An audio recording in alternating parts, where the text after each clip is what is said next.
这是一架时速能达到1马赫的直升机，同时也是一家公司研制了20年的成果。但它在第一次试航时差点被人偷走，最后是霍克将这架飞机找回来了，但霍克却将它藏在了一处火山口内。这件事情除了同伴和研发公司的老板知道以外，原本以为所有人都认为这架飞机已经不存在了，没想到最后还是有人走漏了风声。为了逼迫霍克将飞机上交出去，有人竟然在霍克同伴的 UH-34直升机上偷偷安装了小型定时炸弹。等到同伴多米带着一名小女孩驾驶飞机前往阿塔普尔科的途中，炸弹很快就被引爆，飞机也瞬间失去了控制。但好在多米是名老飞行员，最后飞机还是有惊无险安全迫降。也就在同一时间，正在家中劈柴的霍克突然隐隐感觉到同伴有危险，没想到20分钟过后，研发公司的老板就找到了他，而且还带来了一段电话录音，大概内容是他们公司有人试图想取代自己的位置，所以将飞狼的消息暴露了出去，并且这个人还与墨西哥空军部的一名上校取得了合作，而这名上校也正好控制了多米迫降的那一带区域。按现在情况分析，多米的飞机出现故障就是他们事先设计好的陷阱，目的就是拿多米做诱饵，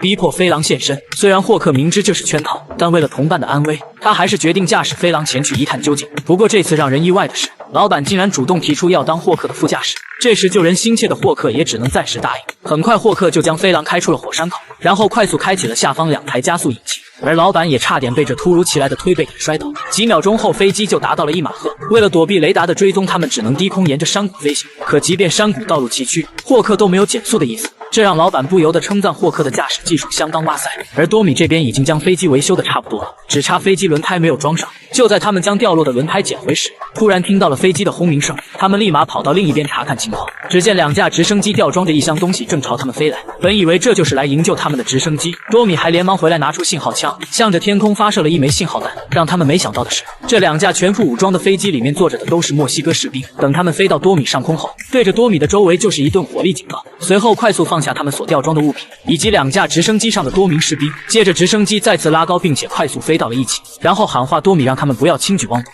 就在他们喊话没多久，直升机上的雷达就探测到他们不远处正有飞机快速靠近，而他们探测的信号正是飞狼直升机。虽然霍克知道前方有埋伏，但为了营救多米，他还是选择了直接冲上去。很快飞狼就直接冲过了他们的上空，旁边的2架小鸟直升机立马紧跟其后。就在飞狼飞行没多久，早已等待多时的士兵已经扛起了肩扛式导弹瞄准弹，最后导弹直接命中飞狼的尾部螺旋桨。虽然这点伤不够将飞机击毁，但按现在的速度，身后的小鸟直升机很快就会追上他们。为了摆脱此局面，霍克冒着飞机失控的风险，再次开启了加速引擎。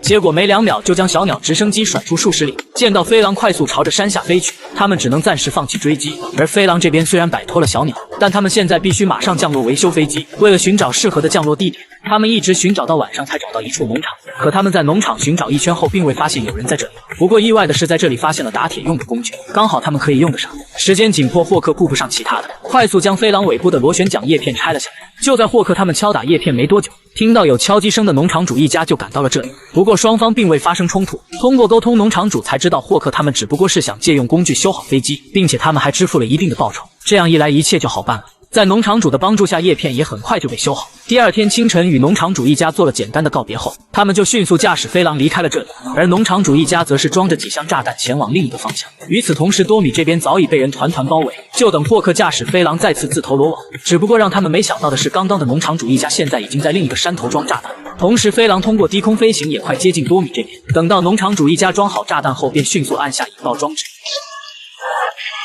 突然听到有爆炸声的士兵还以为是霍克驾驶飞狼来了，立即驾驶小鸟直升机前去爆炸地点查看情况。就在他们走后没多久，霍克就驾驶飞狼从他们后方飞来，并且迅速打开了武器系统，对着躲在草丛中的士兵一顿扫射。